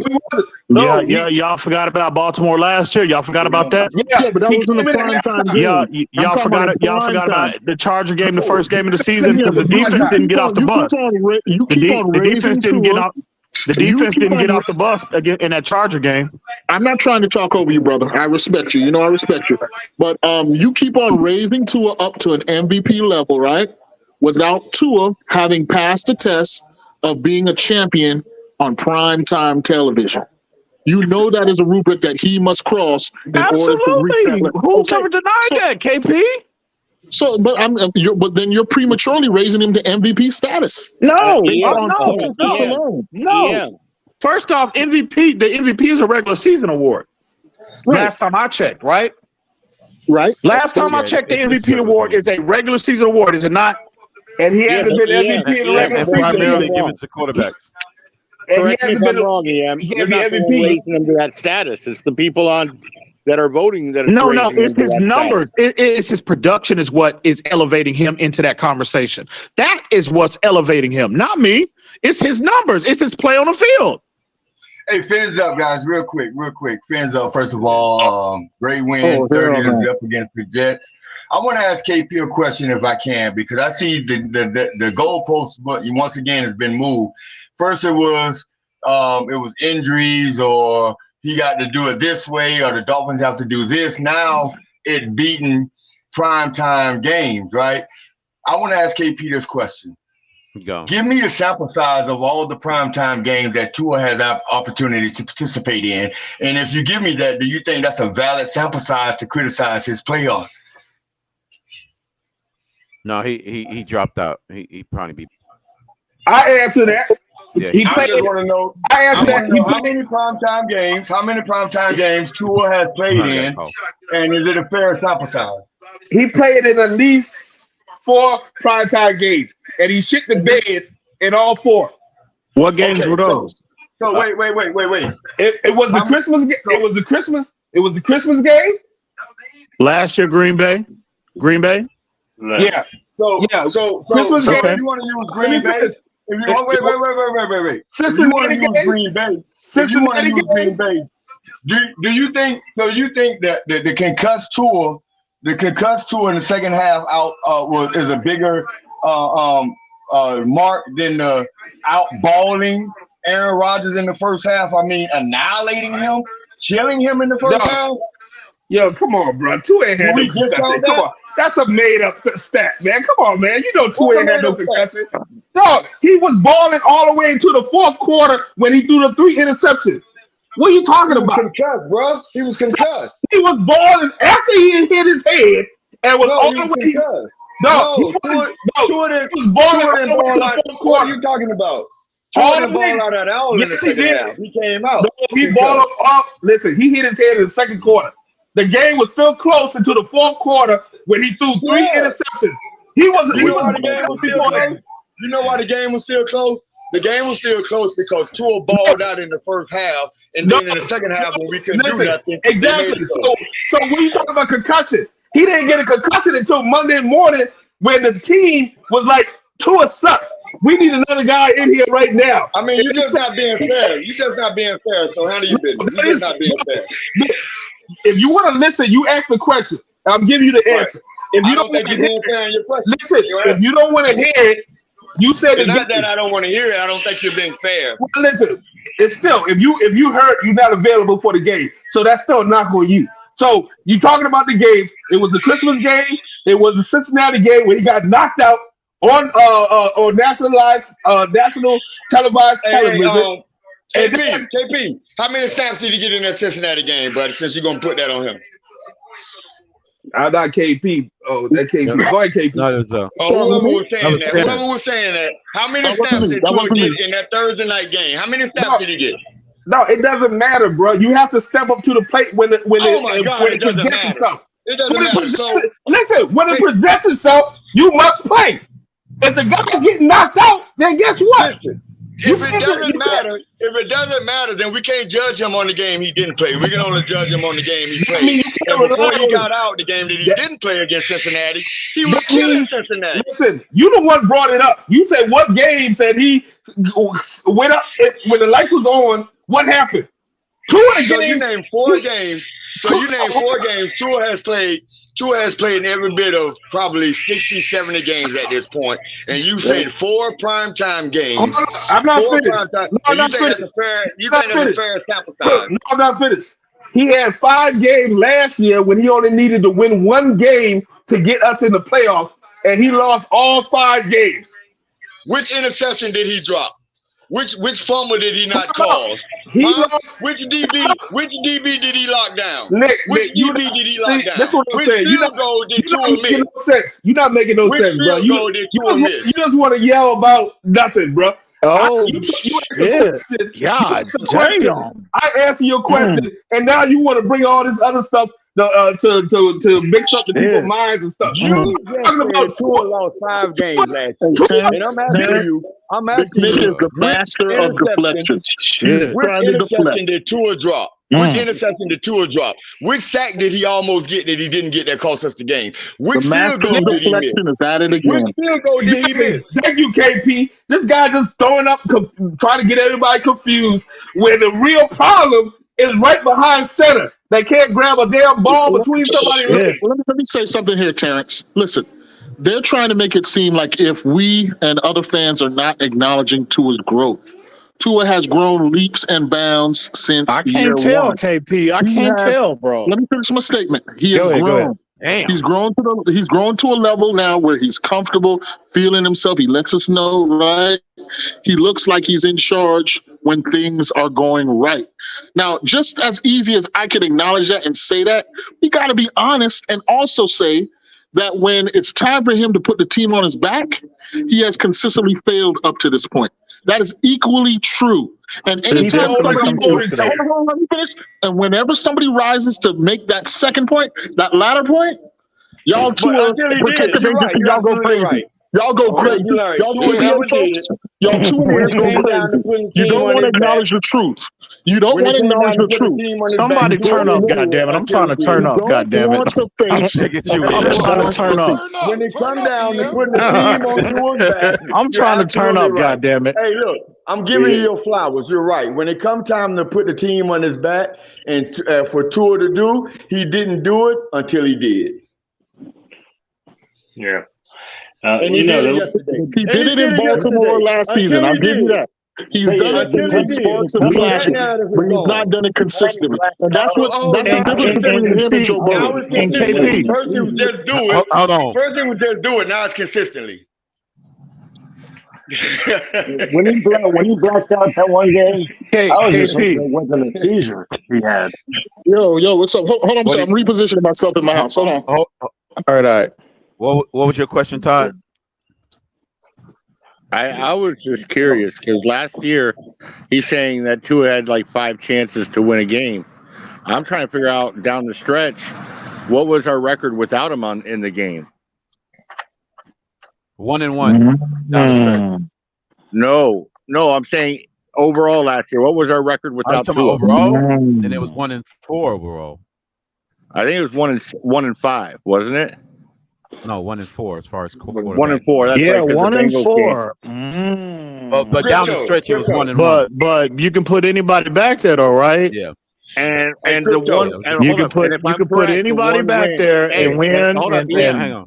If I'm correct, the one win we had, we scored 11 points in. Scott, that Jets game. Well, let me ask you a question. The Jets team that MVP team that Skylar Thompson. It was Scott. Yeah, it was that Jets. But Tua lost to the Jets that season. MVP candidate Skylar Thompson. To the Jets that season. I got a humdinger for you. No, No, he did not. He did not play in the Jets game. He didn't play in either Jets game last year. I got the biggest trivia question you guys can ever answer. In all of the games that Tua didn't play, and the 2 starting wide receivers, starting wide receivers didn't catch a single touchdown in any of those games, was that Tua's fault? No, of course it's not. He didn't play. Does it really matter? No. What temperature was it that day, Big Nick? Was the sun in the west? Was it a Wednesday night game? I mean, what does that matter? The stars aligned with Saturn? I mean, what kind of off-base ass statement is that, bro? What I got to do with anything, man? Come on, bro. You got to come strong in that, Nick. Damn. Come on, man. Turn up, KP. Well, the actual answer is no, because he couldn't. And Big Nick, I'm going to join you here, Big Nick. We are all on the same side as Dolphin fans. We want him to become a championship-level quarterback. That is the vision I think everybody on this panel has, you right? Sure? You sure? I don't know. Big Nick. The problem is some of y'all think he's there already. Some of y'all think he's there already, and others of us want to see more. Others of us want to see more. Man, it sounds like a lot of y'all, KP. Y'all don't want it with Tua. Y'all want it with somebody else. We're holding him to a higher standard. That's the difference here. Why do I have to think you too old for that, Big Nick? I already told you that before. Why do I have to think? Why do I have to think that Tua is the all elite, all world #1 quarterback in order for me to support my team? I agree with you there, Big Nick. We do not need to. We don't need to see that. And in fact, all signs are very encouraging. The defense's dominance has been extra impressive. The running game's efficiency and ability to score touchdowns when needed. These are all signs that point towards our team's success.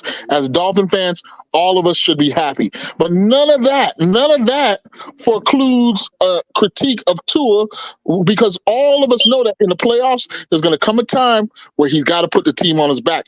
And you can't say that not believing that at this stage, at this moment right now, is something just that's totally out of whack. Let me ask you a question. Well, hang on.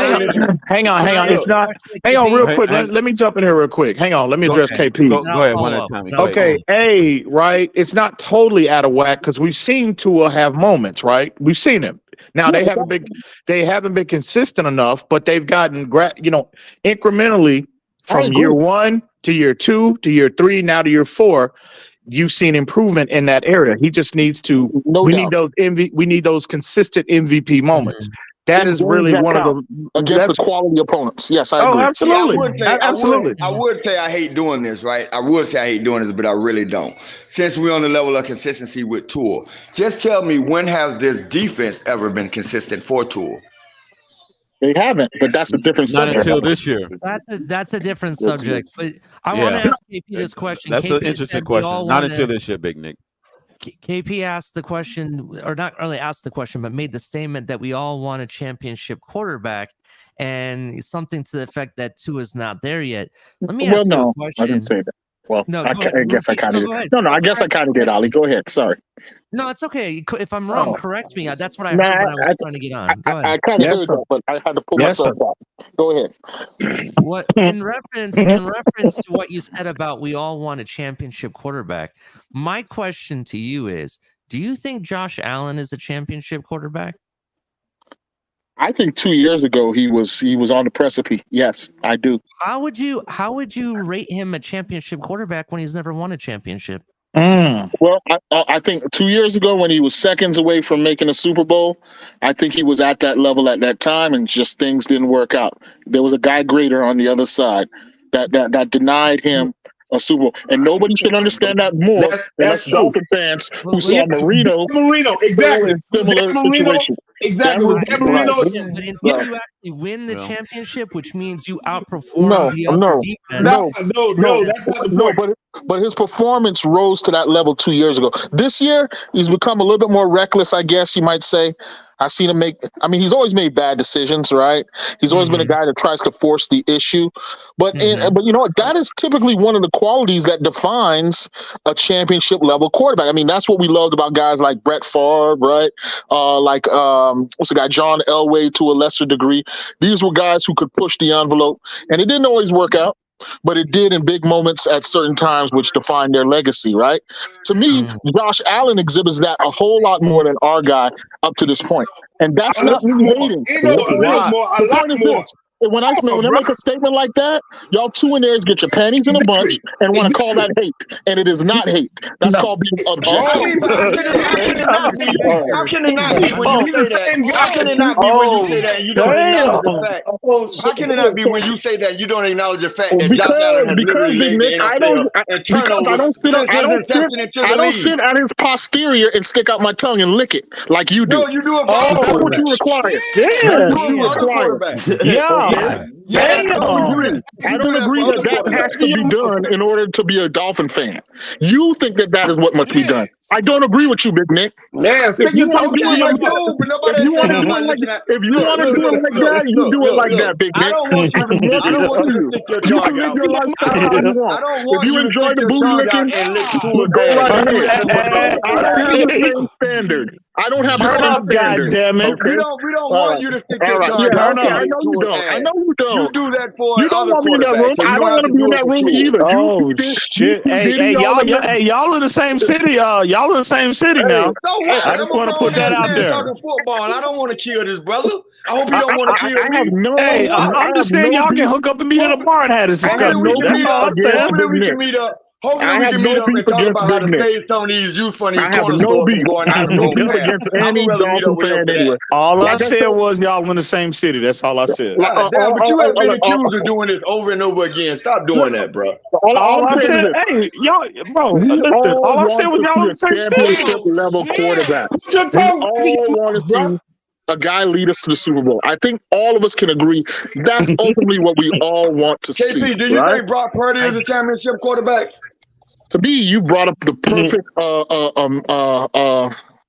what's the term for it? I don't want to say analogy, but I think him and Tua compare very well in terms of the way. Yeah. I won't give that to him, KP. Nope.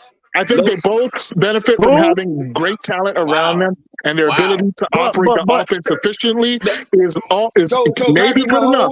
It may be good enough. But KP don't Patrick Mahomes benefit from great talent. Every quarterback benefits from great talent. But if you struggling this year, yes, he is because the talent around him is terrible. But even still, you see Pat Mahomes making plays, extending plays. He's doing everything he can to put his team in the best. Has won more games than him. Come on, Big Nick. All I'm asking, look, all the nonsense aside, man, we got to be fair when we look at. But everything got to apply. Everything got to be applied equally. Everything has to be applied.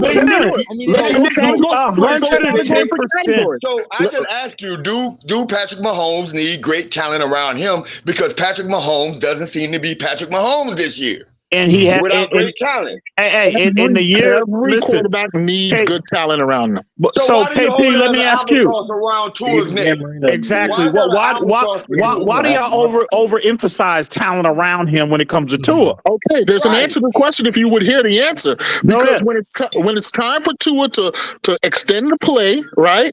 He hasn't shown his ability to do that consistently. When it's time for him to go improv and make something happen, he has not shown that consistently. That is the answer to the question.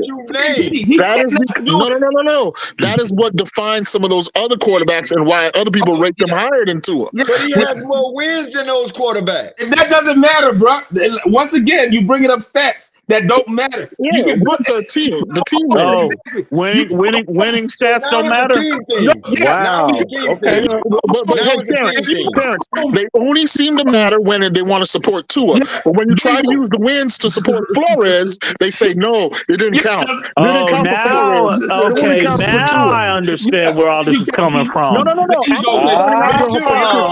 I'm pointing out your hypocrisy in citing wins. You want to make wins a quarterback stat only, right? While also decrying that same stat for head coaching. To stop a cold in Minnesota. That's an example. But you haven't been watching Minnesota then, bro. You're not honest about watching Minnesota this year then, brother. Exactly. They got a top 5 defense. Their defense ranked in the top 5. So you heard that, Big Nick? You need to go check your stats, bro. Big Nick, you too old for this, Big Nick. You too old for this games. Huh? You too old for this, Big Nick. KP, you said that Brock Purdy compares. Oh shit! I think so. I could be wrong. That's my opinion. Ali, that's my opinion, Ali. To me, that I'm older. That's my opinion, Ali. That's what I believe. But let me ask you. Talking about as far as managing a team with star players. I get the understanding that people are concerned about Tua's ability to extend plays. Very few quarterbacks, in my opinion, can do that effectively. Just to point that out real quick. But very few. You name some that can do. If you can name more than, I want to say 6 or 7 quarterbacks in the past year or two that can do that on a dime, I'll be very surprised because Mahomes. That's the best quarterback in the league. Ali, I would suggest to you that if you look at the roster of Super Bowl winning quarterbacks, you'll find that is a defining characteristic for most of them. Oh no, KP, you're wrong on that. No, hang on. I didn't say all of them. I said most of them. No, most of them. No, most of the quarterbacks. I'm about to give you the evidence. Go ahead. Ben Roethlisberger had some of that in him. Matthew Stafford, to a lesser degree, has some of that in him. He's a better athlete than most. He's a better athlete than most. Let's keep on going. Roethlisberger and who else? Stafford, right? Yeah, but the one with the most. Hey, hang on. Can you let the man speak? You said Roethlisberger and who else? I said Matthew Stafford to a lesser degree. Now we got to go pocket guy. Oh yeah, but he is an understated athlete. Matthew Stafford's who was a better athlete than Matthew Stafford, bro? Okay, I'm talking about making throws with a guy in his face, taking the hit and standing and delivering. Stafford is there. He sometimes throws interceptions. I'm not saying he's the greatest, right? But you asked me for an answer. I'm not done. We got to get past the era of Brady where he dominated so much, running that more efficient style. But if you go back beyond him, you'll see Brett Favre. You'll see the John Elway's, right? John Elway was a statue his last 2 years, bro. Stop it. Don't do that. All of them had that element in their game where they could stand. John Elway, when he was when John Elway was at his apex athletically, and he was more improv, right? He went to 4 Super Bowls and got ran off the goddamn field. He did not win until he started to become more of a pocket passer. He went to 4 Super Bowls. You just proved my point. I know, and he didn't win. It's the objective to get there to win. Has Tua been to? How many playoff games has Tua been to? I didn't say Tua. I didn't say Tua been there. We're talking about that's the source of the conversation. Tua's not in this conversation. We're talking about quarterbacks, the style of quarterback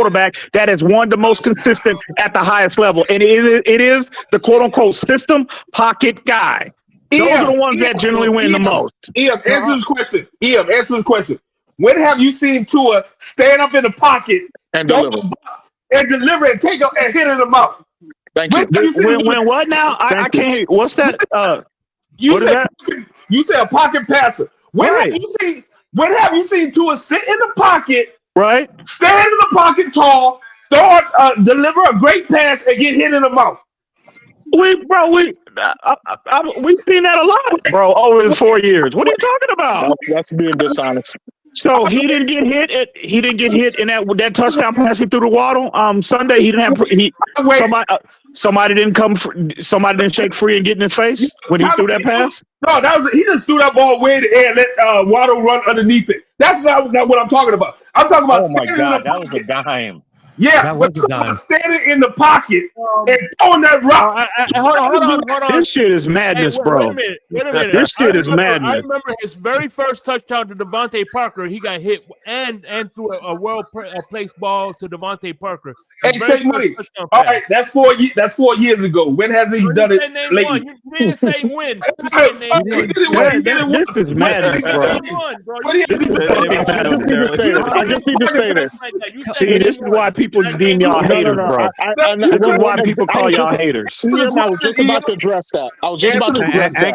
Hang on. I was just about to address that. Listen, what I see happening tonight right now is a fair, open debate between folks who disagree, right? But my problem is that my side of the argument, me and Terrence, we will then mistake. My only problem, I will not change one word that I've said. I don't think Terrence will change one word he said. But the problem we have is that our position is deemed as radical. Hatred. Exactly. And my only point is because the arguments that y'all make, bro, like no. Just because you call it a hatred doesn't make it so. Okay. No. I didn't say I called y'all hate. I said this is why people. I understand why people call y'all hate. Well, okay, I understand, but that's exactly my point. And that's why I say I'm happy that you brought that up at this point, because that's the only point I want to make right now. Is that I don't think I am hating on Tua. Let me ask you something. Hey, what's going on, Tony? Critiquing. I understand. I get it. Okay, let me shout out to everybody in the chat. Let me bring something up. Y'all remember last year's game against Baltimore, right? Yes, that was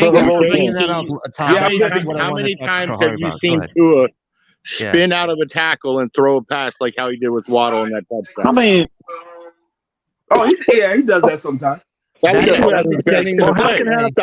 many times we've seen him pressure in his face and he spins out of it in the red zone and throws a dime to Craycraft for a touchdown?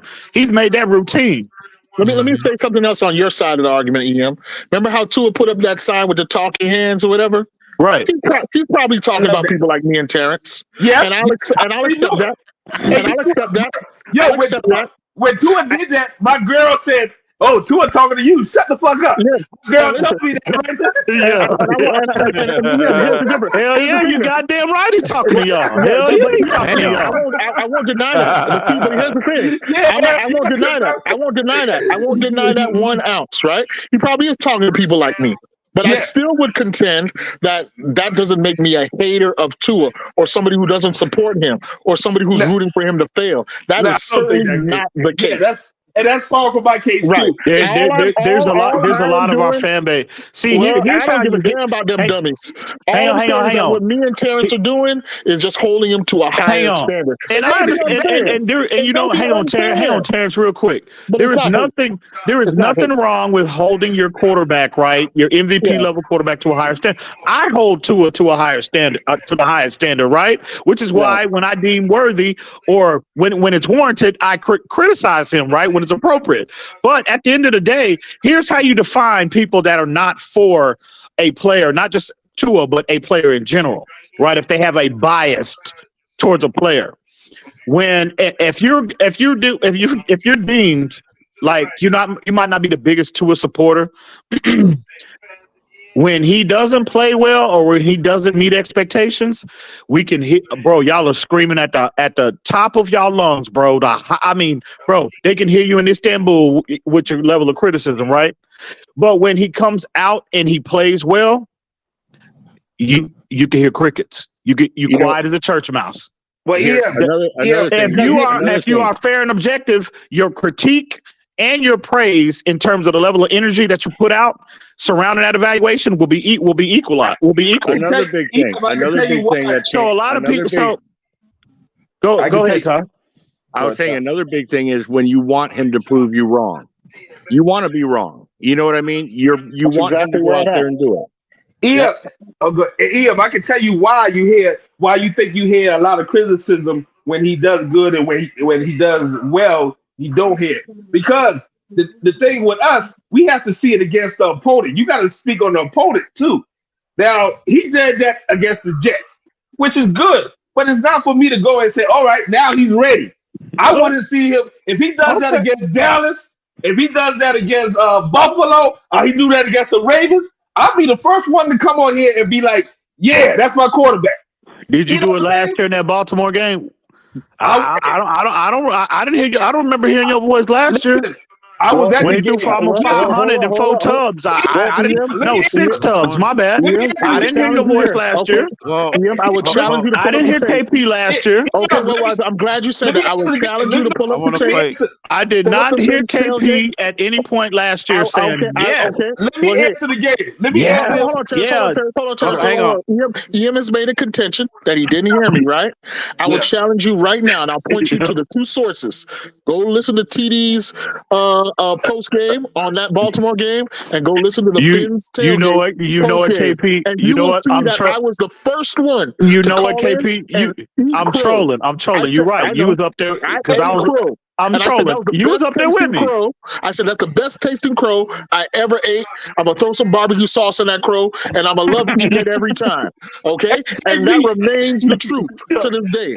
I would love to eat that crow. You're right. Again. You was up there. I'm trolling. But yeah, you was right up there. You was up there. I remember. KP, I was at the game. So guess what? Put him to sleep, KP. Yeah, I was at the game, and Crypto was at the game, and guess who was the #1 person in the crowd? Let's go to it. And after the game, I was drinking with Waddle's mom, celebrating those 6 touchdowns that Tua threw.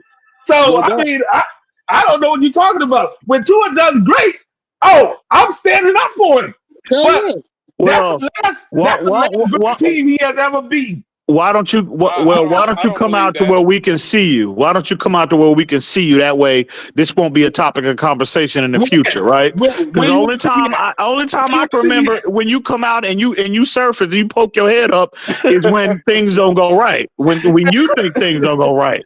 Hey, Crypto, how many times you clown and troll with your boy Pete? How many times you see me, Crypto?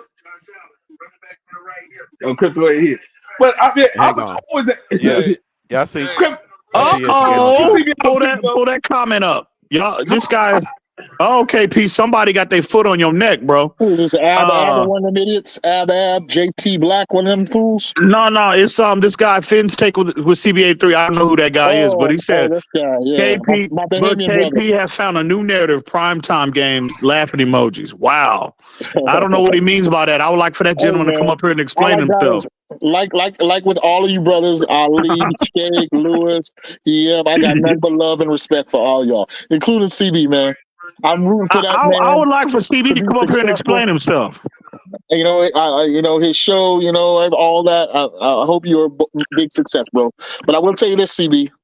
At some point, you might be able to get all the Dolphin fans, all the Tuaneers on your side. But if you want to go where you want to go with your show, you're going to have to become objective, bro, and tell the truth. You can always stay on the truth, my guy. So tell the truth and stop lying, dog, and you will go far, bro. I'm rooting for you. Y'all have a blessed night. Y'all have a blessed night. Got him. All right, Todd. Okay, CB, Todd. Whoever you are, my friend, you got to pull up. You got to answer this call. You got to answer this call right now. That man said, if you want your show, you got to tell the truth. If you want your show to wow. God damn. Yeah, that's a true statement. That's all, CB. I don't got no problem with you, bro. More power to you, man. CB, you better be hitting that goddamn StreamYard link right now as we speak. You better be pulling up, goddammit. CB scary. CB scary right now. CB ain't coming up. Oh, he's scared. Damn. Oh, he's scared. I'll tell Big Nick, it's possible that I am being unfair, right? But I will let Tua's play. Hell yeah, Cap. Drop 2 of them goddamn links. I will let him prove me wrong. Cap drop 2 of them motherfucking links real quick. Damn. Hey, hold on. Hang on a second. I want to say something real quick. I know the discussion is getting interesting and it's good back and forth, but I want to ask this one question to kind of parlay into the discussion. Isn't it truly time to close the book on Tua's regular season evaluation and say he's a good quarterback in the regular season and wait till the postseason to finish the evaluation?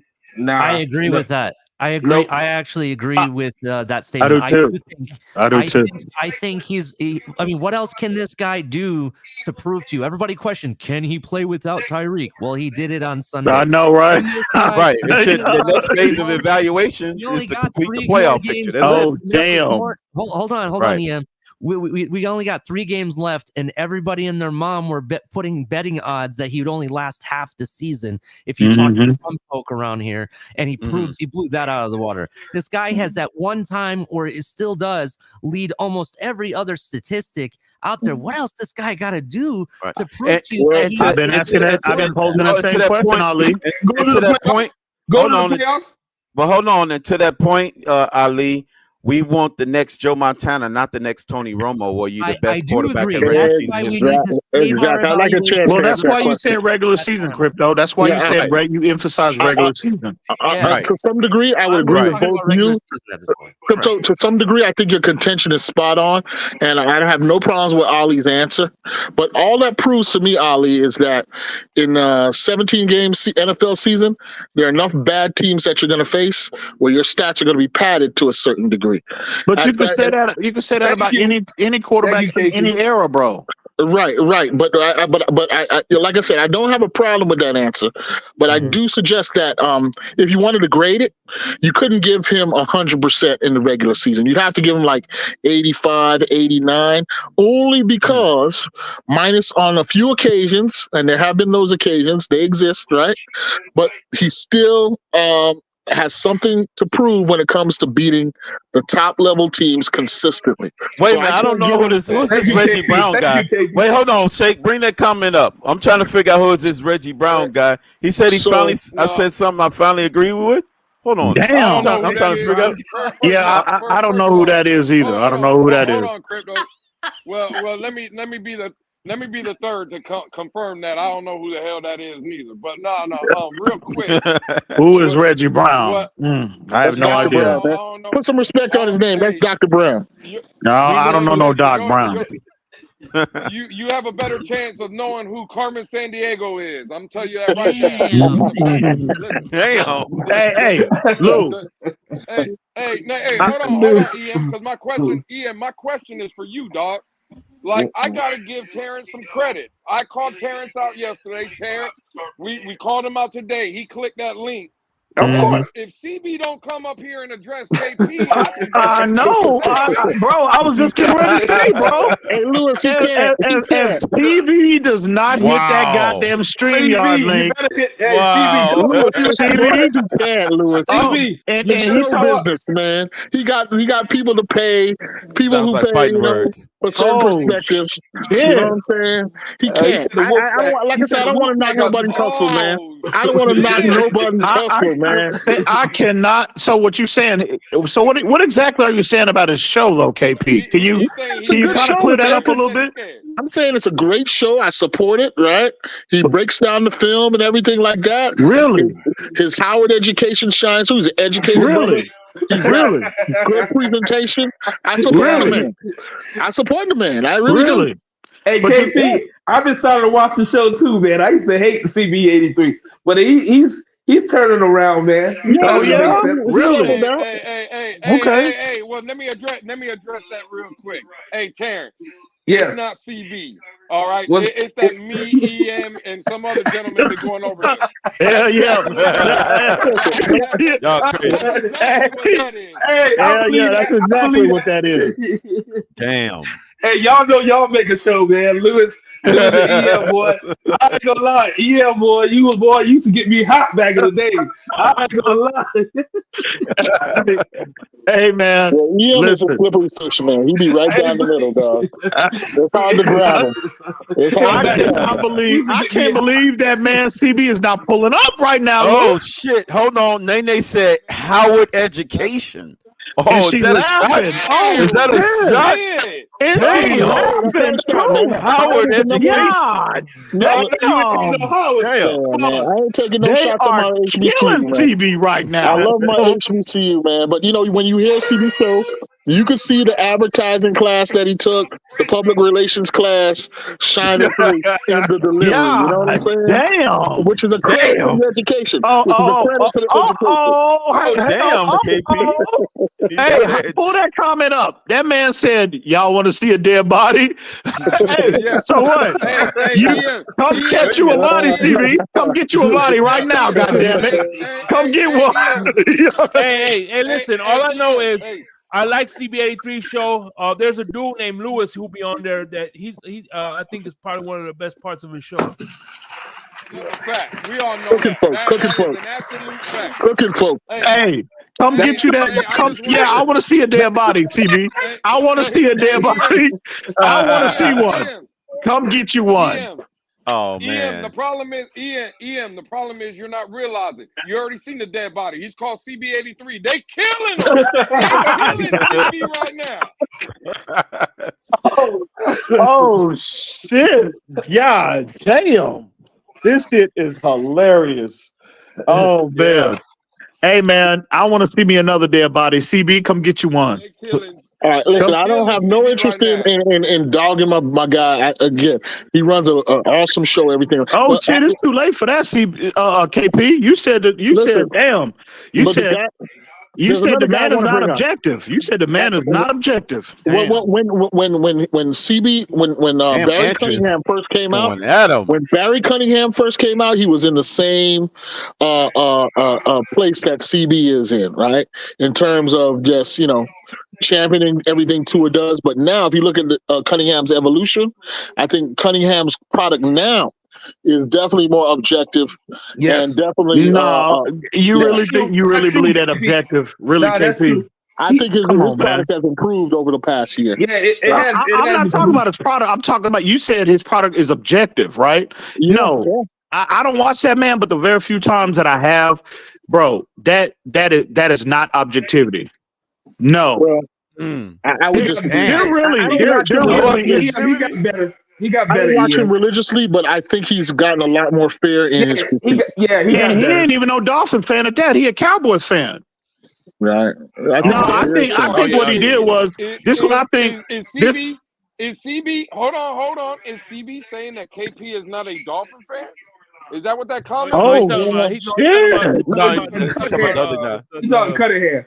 Cunningham. I think he's talking about Barry Cunningham. But here's the thing. But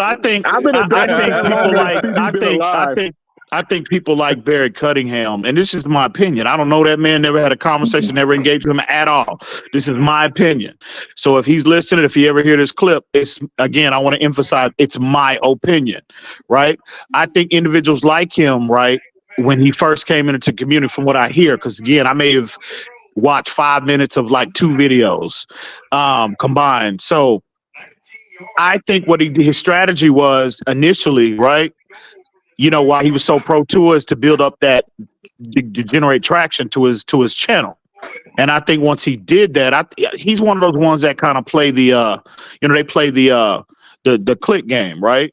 They generated a lot. I think when he first came in, he wanted to generate a lot of buzz, and he got a lot of traction to his channel. And then he flipped the script. Now he's more controversial to things that he says about Tua, right? Or the team in general, not just Tua. I've heard his position on Tyreek Hill, multiple players, and I'm just like, God damn, dude. I mean, it's clear what his motives are, right? Is to generate, controversy, which turnaround generates clicks, whatever. Views, whatever you want to call it. Okay, my bad. And I'm not mad at him. Hey, do your thing. I'm not knocking anybody's business model. Do what you do. I'm just telling you, if it was me, right? If I had a platform, that's not the strategy that I would, that I would deploy. Right. Well, the thing is this. I mean, I've seen times when CB will come out and be objective. Like after that Green Bay game last season, go watch the tape of CB show. He gave a fair assessment of what he required. If he doesn't play next week, we got to think about moving. We got to move on. Remember that, right, Crypto? Right. But then he quickly snapped back into this. You can't say nothing bad about Tua mode a couple months later. So that kind of stuff. And again, I'm not saying you have to say bad things about Tua, because 80% of things I say about Tua are positive, man. I went out to training camp, I've been to games, and I see the progress that young man has made. He's come a long way. He's progressed leaps and bounds. His command of the plan that McDaniel has laid out before him is impressive, but that still doesn't mean that he is 100%. I want to read. I want to. Shake, could you bring up color comment? I wanted to read it. I want to know. He has areas in his game that must be improved. Why do we always have to justify the evolution of someone's critical, but not the sycophants who come back to Earth? Why do we psychoanalyze their evolution? Well, we're always psychoanalyzing the evolution of the two haters versus the two near sycophants. Where the hell is CB at? That's what I want to know. That's what I want to know. I can't believe that he is not pulling up. He is not pulling up and addressing this man after he done called him and his platform out. I cannot believe it. Say it ain't so, CB. I didn't call him out. It's a great platform. This is great. No, it's only great when EM and Lewis pull up. Let's be real about that. That's the only time it's great. But CB, but goddamn, for the bro, AB, that's 85% positive. You missed that part out. 85% positive. Don't leave that out. CP is 85% positive. There you go. No, 83%. CD 83% positive. 83% crypto. It's very few people. I will say this though, in terms of like not playing both sides, it's very few people that are like completely objective, man. That at least strive to be objective. I mean, it's like they very few and far between. And I like to put put myself in that category, but no, it is the community is still divided. Just as divided as it was since day one. And I don't know, man. I truly believe Reggie Brown. He carried both of them fools on CB show. Man, he's bringing up the rear. Yeah. CB, he's bringing up the rear. I don't even know who that is, bro. OGs right there, man. I don't know who that is, man. I don't know what he's talking about. I don't know nothing about that. He said he carried both of you on the. I don't know nothing about that. He's bringing up the rear. Hey, crypto. They got that MEAC alliance, right? Doc Brown is in DC. CB got the Howard University thing, so they on the same team. But you don't recognize we in Florida. We FAMU. We are the Celebration Bowl champions, baby. Yeah, he's in Houston. He in Houston now. Yeah, he in Texas. Oh, Texas. Yeah. Okay. Yeah, hey, anyway, Celebration Bowl victory, FAMU, Rattlers. I know CB's fingers must be hurting from all the typing he's been doing. Where you at? Where you at, CB? No, bro. He better not ever call me out on this show. He better not ever utter the name EM Dolphin fan on his show again, calling me calling me out. I'll see you at the Junkanoo. He called you out, EM? One family got the Junkanoo this year. All right, CB? Forget about the Saxons Valley boys. It's one family this year. Okay? Sharif know what I'm talking about. Oh, shit. Sharif. Where's Sharif? We're talking Junkanoo. We're talking some Bahamas talk. Oh, Sharif got some coconuts for you. Yeah. One family. Kale and coconuts.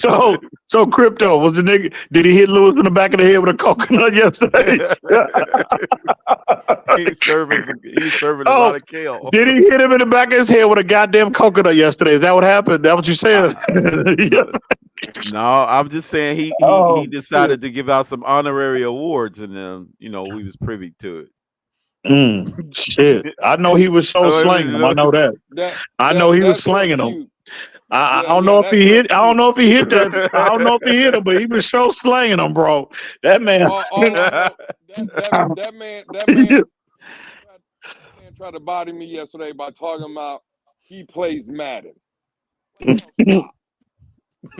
Listen to what? Never mind. That's crazy. Don't try to turn this shit on me. That's what makes him casual.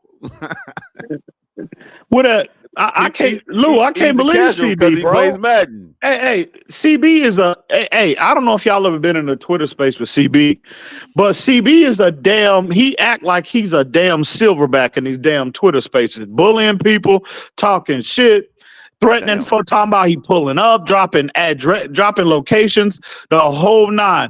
But yet he won't pull up on his damn YouTube panel right now and address another grown man about the man called him out and his platform. Hang on, Shake Money. I'll be back. Damn, I'm very disappointed. I'm very disappointed. Now that you brought that up earlier today in the Twitter space, I think it was that guy Kendall, right?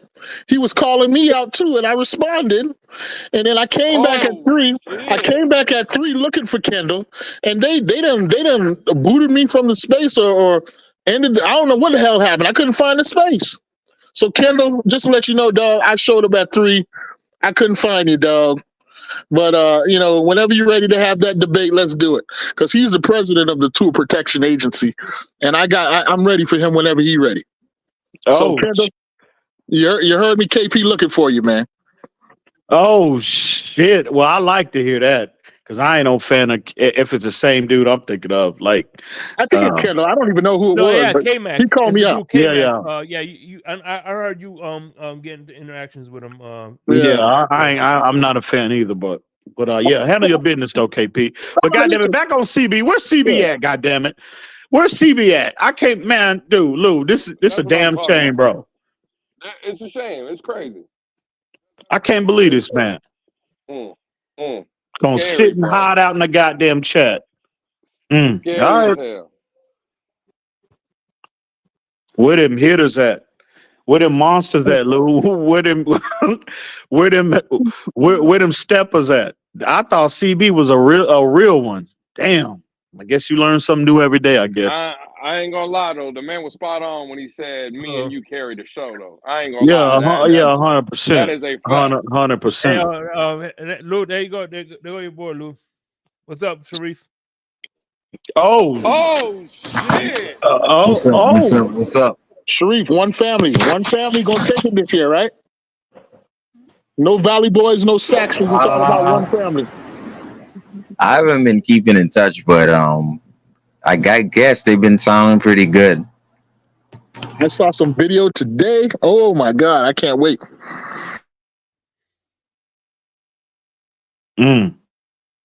Sharif, what's good? How y'all doing today? Sharif, I heard they took you out of a Twitter space earlier this morning. What happened, bro? Yeah, man, and I lost some business today. What is more important? Like, should I be upset? Should I be angry at people because of that? I don't know, bro. Again, I wasn't in there. That's what they told me, that they yoked you up out of there. They got you up out of there? Let me take this time. You're going to turn up, Sharif. Let me take this time just to, Jada Pinkett, what she did, right? And recently what Cardi B did to her man, right? It's none of our damn business. And ever since AOL and MSN and Apple C came out, I'm 45. Like, we getting in too much people's business, and we caring too much about what people own and what you cannot change. Like, so what if certain things happen to me? Should I be upset when people go into their own realm? That's their realm. My thing is this. What's important to me is my damn business, and I'm not going to spew it out to nobody. And I shouldn't be interested in people's business. You know what I mean? And I think that's where we're taking internet too serious. We need to get back to when it was Apple C and you wrote letters. What the hell? So I went away for about 3 minutes, and Sharif is on. So what's going on now? I just wanted to put that out there in perspective of like how we use the internet, and then we end up hating people, and we end up, being keyboard warriors or something like that. But it is. Well, I'm gonna need a name on that. Who are you referring to as a keyboard warrior? Yeah. I need a name on that. Well, the entire Twitter. CB83 is a keyboard warrior. I know that, so I agree with Sharif. 100. Damn. CB83 is a keyboard warrior, especially tonight. Damn. He was afraid of that link. I don't know. CB probably got scared and left the chat because I don't see him in the chat. Is it any of our business if she emasculates her husband like that? Like it's none of our business. Go and row him home alone to yourself. What his name is, Face Off or Off Face, whatever his name is, Offset. What the hell are you talking about, Sharif? No, I'm just saying. What are you talking about, bro? We're getting in a world where we're too. Like, Sharif, you been smoking tonight? What are you? Apparently, hey, he's been smoking. Nay, do me the favor. Man, I ain't laughed like this in a while, bro. Sound the alarm, Nay. Panel killer alert. Sound the alarm, goddammit. Oh shit! Hey, you gotta bring it back. I'm gonna need a name on that. Who is the panel killer? Who are you sounding the alarm on? Who? Who is that? Sound the alarm. Listen. What, I haven't had a chance to just do my review on the team today. Panel killer alert. Damn. Tony, shit. Tony sound the alarm. Shit. Any updates on our stars coming back this week? I haven't been up to speed. Say, Tony. Who y'all talking about? Who y'all sounding the alarm for? I'm asking for a friend. I'm asking for a friend right now. Damn. Nene said, run for your life. Put the alert in the chat, goddammit. Run for your life. Yeah. Damn. Did they say Robert Hunt, Tyreek, or anyone else coming back? X? No, they coming back. Shit. Shit. That nigga said Sharif. They calling that alarm, Sharif. Are you wait, they calling you a panel killer, bro? What's good? What's up with that?